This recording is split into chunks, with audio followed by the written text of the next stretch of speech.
Glória a Deus, estamos conversando sobre a seguinte série, ou estamos na série Para Fora da Aldeia, diga isso, para fora da aldeia. Quantos de nós realmente, de verdade, queremos ser tomado, de verdade, de verdade, de verdade? Quantos de nós queremos realmente ser tomados pela mão e sermos guiados pelo Senhor, sermos levados pelo Senhor nosso Deus? É uma reflexão que você tem que fazer, porque, irmãos, muitas vezes nós só falamos que queremos, muitas vezes nós só verbalizamos que queremos ser dirigidos pelo Senhor, e na verdade isso não acontece. Falamos, verbalizamos, até fazemos declarações, mas na prática nós queremos guiar-nos a nós mesmos. Então nossa série é Para Fora da Aldeia. Para fora da aldeia. Vamos ler o texto bíblico mais uma vez? Marcos capítulo de número 8. Marcos capítulo 8. Chamo-lhe a atenção, mas muita atenção. Muita atenção. Vamos corrigir algumas coisas aqui, ou uma coisa aqui que não é aldeia. Vamos lá, capítulo 8, versículo 22 diz assim: Então chegaram a Betsaida, e lhe trouxeram um cego, rogando-lhe que o tocasse. Jesus, tomando o cego pela mão, levou o cego para fora da aldeia, e aplicando-lhe saliva aos olhos, e impondo-lhe as mãos, perguntou-lhe: vês alguma coisa? Este, recobrando a vista, respondeu: vejo os homens, porque como árvores os vejo andando. Então, novamente lhe pôs as mãos nos olhos, novamente, saliva nos olhos, impôs as mãos, pergunta: vês alguma coisa? Respondeu: homens como árvore. Novamente impôs-lhe as mãos nos olhos, e ele, passando a ver claramente, ficou restabelecido, e tudo distinguia de modo perfeito. 26, e mandou o cego Jesus embora para casa, recomendando-lhe: não entres na aldeia. E mandou-o Jesus embora para casa, mandou o cego embora para casa, recomendando-lhe: não entres na aldeia. Olhem todos para cá. E meus irmãos, se você voltar à sua página, se você que tem a Bíblia de papel, se você voltar umas cinco páginas para trás, você vai ver o seguinte título: muitas outras curas que Jesus realizou. É só folhear um pouquinho para trás, no capítulo 1, você vai ver assim: a cura da sogra de Pedro, a cura do endemoniado, a cura do leproso, a cura do paralítico e muitas outras curas. Olhe para cá, por gentileza, não tire os olhos daqui agora. Meus irmãos, inúmeras curas foram realizadas, inúmeros milagres foram realizados. Porque aqui Jesus mudou o método? Porque aqui Jesus mudou o jeito? Meus irmãos, eu acho que eu não preciso de muita força para convencê-los, porque antes de eu trazer aqui algumas lições mais profundas aqui, é preciso que nós entendamos essa primeira etapa, essa primeira fase. E qual é a primeira fase que eu preciso que todos vocês entendam? Fora da aldeia aqui é para fora da caixinha, é para fora da manada, é para fora do gueto, é para fora do gado. Deixar de ser gado, deixar de ser manada, deixar de ser tribo. Preciso que todos nós entendamos isso, meus irmãos.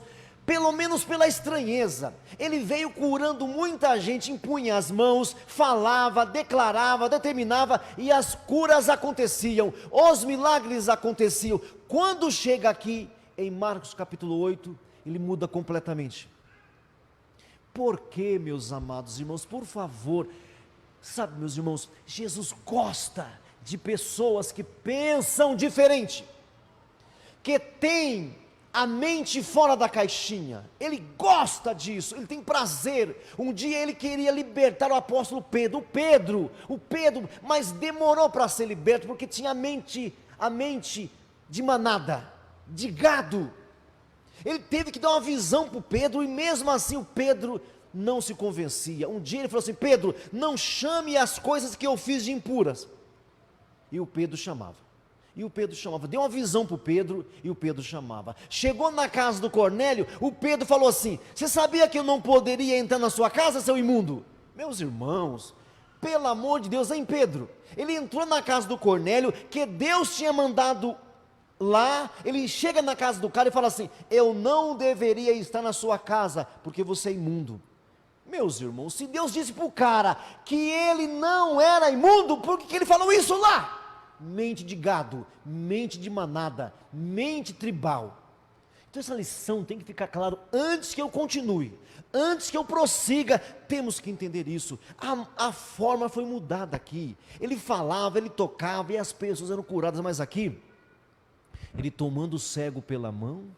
Olha quanto trabalho, irmãos, olha quanto trabalho. Pegou o cego pela mão e levou para fora da aldeia, para fora dessa mentalidade estranha. Eu não sei dizer qual era a mentalidade daquele bairro, daquele lugar, eu não sei dizer, mas alguma coisa de estranho tinha ali. Tanto é que no final ele repete.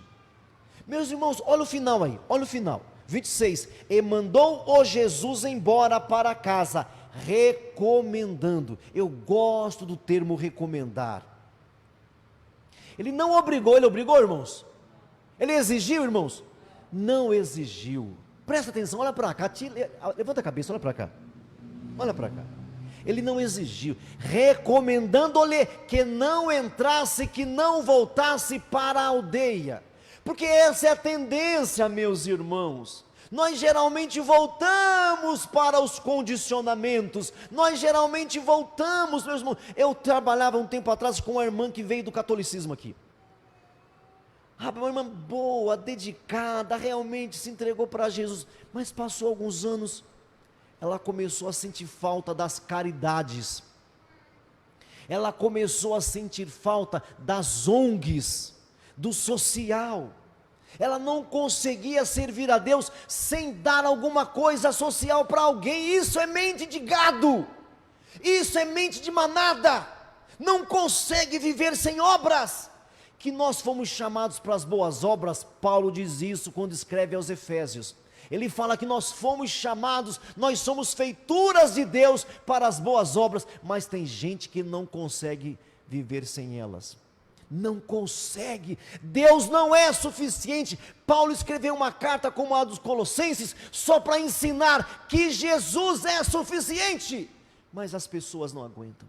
Elas têm que servir a Jesus mais alguma coisa, elas têm que servir a Jesus mais mudar as roupas, tem que servir a Jesus mais mudar o cabelo, tem que servir a Jesus mais fazer boas obras, tem que servir a Jesus mais fazer cesta básica, tem que servir. Não consegue, Jesus não é suficiente. Mente de gado, mente de manada, mente tribal. Um texto desse, meu irmão, não tem outra interpretação, outra significação. Por que o rapaz não deveria voltar? Sendo que em outra parte, ele libertou um outro homem e ele falou assim: vai e anuncia aos seus tudo o que Deus fez na sua vida. Como é que aqui ele fala assim, não volta? Como é que ele diz não volta? Quem está me ouvindo ainda? Libertação é um processo, meu querido. Libertação é um processo. E uma coisa que mudou a minha vida há uns 10 ou 15 anos atrás, foi quando eu aprendi por revelação, que libertação não é para os perdidos. Libertação para filhos. Quando aquela mulher cirofenícia, aquela mulher cananeia na versão atualizada, quando ela procurou Jesus para ser liberta, Jesus falou assim: não é para você não. Jesus disse: não é para você, libertação não é para você não. Mas Senhor, ela disse: Senhor, até os cachorrinhos recebem isso. Jesus ficou estupefato. Ele ficou assombrado, porque aquela mulher não ficou ferida com a palavra dele, não ficou machucada, porque ele tinha dito assim: libertação é pães para filhos. Eu não posso pegar o pão da boca dos filhos e dar para os cachorrinhos. Libertação é pão para filho de Deus, porque nós, filhos de Deus, gente, geralmente a nossa caminhada de fé, sabe, igual o carro. Sabe que você que tem automóvel, você de tempo em tempo tem que balancear os pneus. Você tem que ir lá calibrar os pneus, porque ele vai murchando, murchando. Quem entende a minha linguagem? Não dá para você calibrar o pneu uma vez por ano, não. Recomenda-se uma vez assim a cada 3 meses, você balancear e calibrar seus pneus, porque vai caminhando, vai rodando, e você acaba tendo problema. Na nossa vida espiritual, meu irmão, eu espero tanto que você esteja ouvindo, porque é impressionante como algumas pessoas dormem, como algumas pessoas não ouvem o que Deus está falando. Bate na orelha, faz o balanço na orelha, mas não entra, não faz diferença, meu irmão. Libertação é para você e para mim. Nós desbalanceamos com o passar do tempo. A gente vai desbalanceando, nós começamos a voltar à prostituição, nós começamos a voltar para a mentira, nós começamos a voltar para o engano, nós começamos a voltar para a violência, nós começamos a querer bater nas pessoas no trânsito, nós começamos a arregaçar as mãos para agredir, nós vamos desbalanceando e voltamos para o gueto, voltamos para a manada, voltamos para o gado, para a mentalidade de gado. Então é preciso que eu coloque na sua cabeça, pelo menos, se não conseguir colocar no seu espírito, porque isso quem faz é Deus, pelo menos na sua cabeça. Cuidado para não continuar pensando dentro da caixinha, vivendo dentro da caixinha, com essa mentalidade de gado, de gueto, de tribo. E aí vem a contrariedade de hoje. Agora veja bem, será que igreja é gado? Será que viver a vida de igreja é manada? Porque o que eu sinto por revelação aqui enquanto prego isso, é que alguns pensamentos que batem na minha antena aqui em cima, é que algumas pessoas falam assim: já sei, vou parar de ir para a igreja.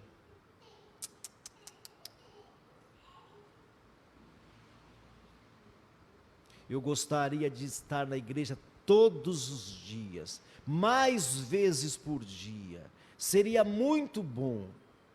E vida de igreja não é vida de gado, pelo menos de igreja bíblica, pelo menos de igreja que prega e que vive o evangelho, porque a igreja bíblica busca em primeiro lugar a mente de Deus, o reino de Deus, a mentalidade de Deus. A vida de igreja não é de gado.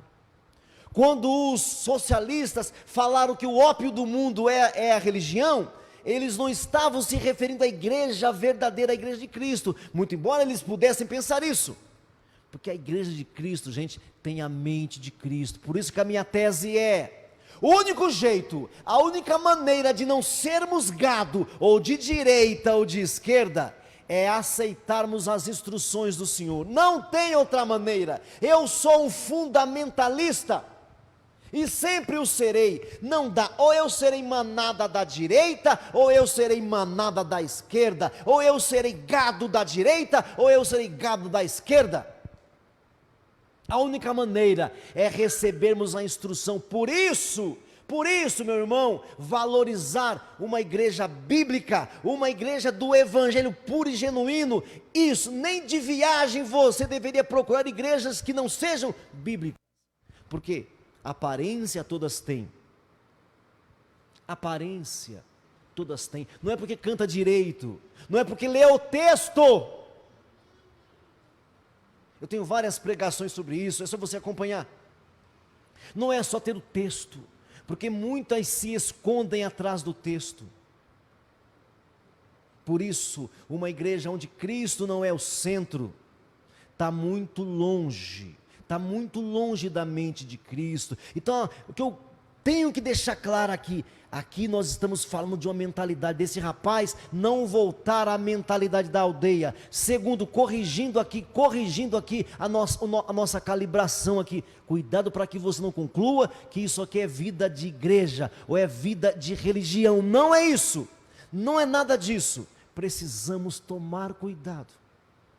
Precisamos tomar muito cuidado com isso, porque nós vamos desbalanceando. Veja, irmãos, eu amo o texto bíblico. Eu amo o texto bíblico, irmãos, porque o texto bíblico é a lâmpada, mas o texto bíblico não é a luz. O texto bíblico é a lâmpada, mas não é a luz. A luz está dentro da lâmpada. Lâmpada para os meus pés é a tua palavra, e luz para o meu caminho. Eu amo o texto, mas tem muitos enganadores que o fazem através dos textos. Paulo falou várias vezes sobre o engano verdadeiro. O engano verdadeiro. Usar a verdade para enganar o maior número de pessoas. Usar o que é verdade para enganar o maior número de pessoas, porque não dá para enganar sem falar a verdade aparente.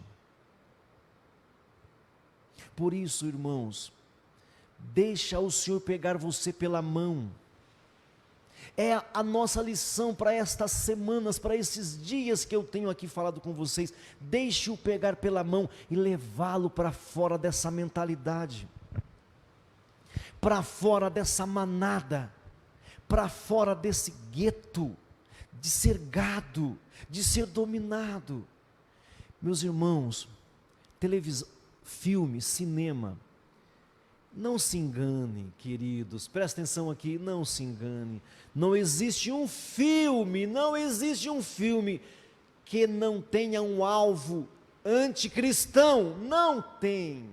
Pode ser que os diretores e os criadores do filme nem o façam conscientemente, mas pode ter certeza que o sistema é governado pelo diabo. Por isso Jesus disse, ele disse: está chegando o príncipe deste mundo, eu não tenho nada a ver com ele. Paulo também, escrevendo sobre isso, ele falou sobre o dominador desse mundo.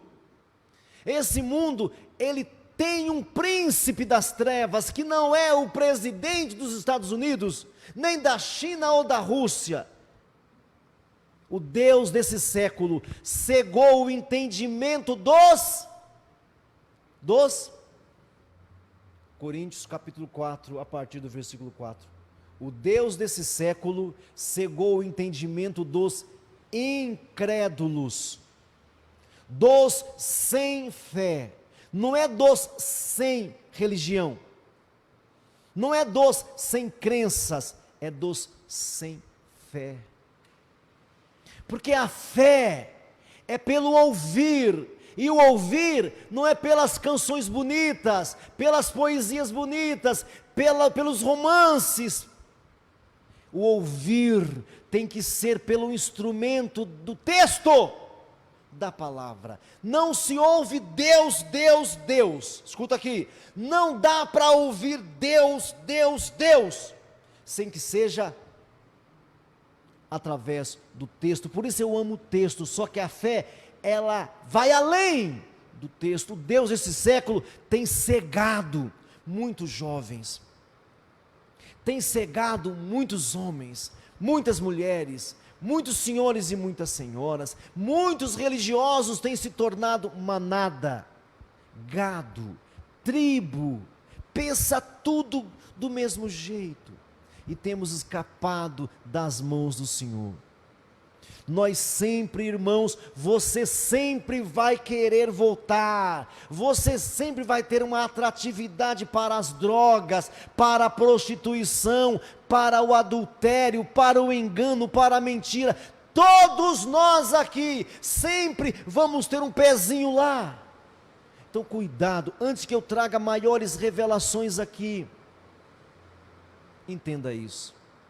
Você vai se cansando, vai descalibrando, vai começando a achar que em todos os lugares Deus está, Você começa a acreditar que em todos os lugares que fala o nome de Deus, Deus está ali. Você começa a achar que aquela pessoa boa, ela é tão boa, ele deve ter ido para o céu. Meus irmãos, a Bíblia é o livro do radical. Para de achar que é como você pensa. Pelo amor de Deus, aquela pessoa é tão boazinha, ela fazia tantas obras de caridade, é de Deus. Quem decidiu isso? Não é você que escolhe isso. Por isso ele disse assim: ô Cornélio, manda buscar o Pedro. Vai buscar o Pedro, capítulo 11 de Atos, quando Pedro chegar aqui, o Pedro vai te dizer palavras para que você seja salvo. Sabe quem era Cornélio? Sabe quem era Cornélio? Um homem que dava todos os meses esmolas, todos os meses. Leia lá, Atos 10, Atos 11, 2 capítulos para você nunca mais esquecer. Cornélio era um homem que sempre dava esmolas, sempre.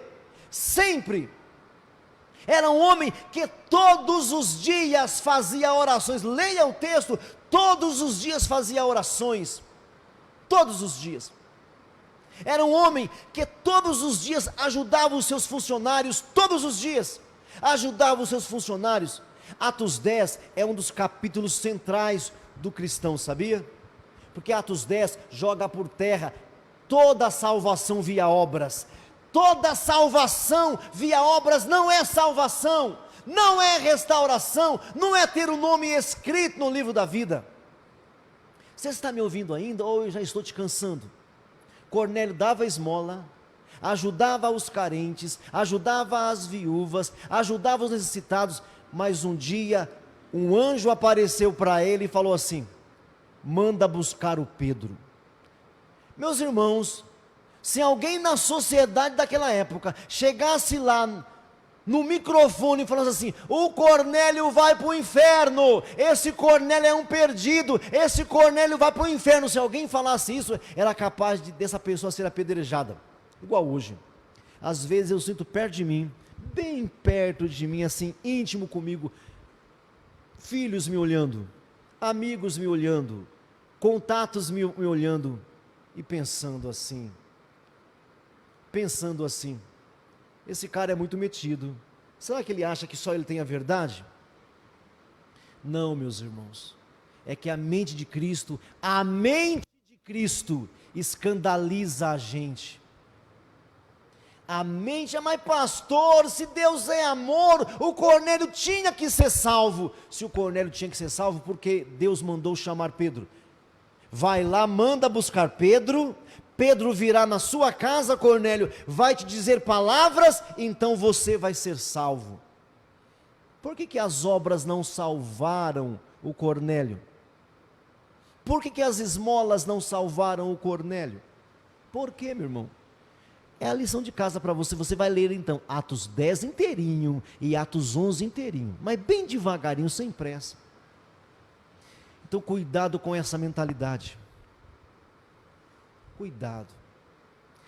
O gado, a manada falou assim: toca nele, Jesus, toca nesse cego, toca nesse doente, toca nessa pessoa, para que ela seja curada, toca nele. Jesus não foi lá, pegou pela mão, tomou pela mão, e levou para fora da aldeia. Chegando na aldeia ele tocou, e perguntou, olha aqui, olha a mentalidade, olha o raciocínio, pegou pela mão, levou para fora, tocou nele e perguntou: vês alguma coisa? Fale para mim, vês alguma coisa? Ah, eu vejo tal coisa, que eu vou falar mais tarde isso aqui, eu vejo X coisa. Tocou de novo, fez saliva, que tem grandes lições aqui, tocou de novo, e agora? Aí fala que ele distinguia. Ei, meu irmão, meu amor de Deus, você está distinguindo? Não, presta atenção, pelo amor de Deus, você está distinguindo? Será que porque tem aparência de bom? Será que porque lê o Salmo 23 bem sentimentalizado?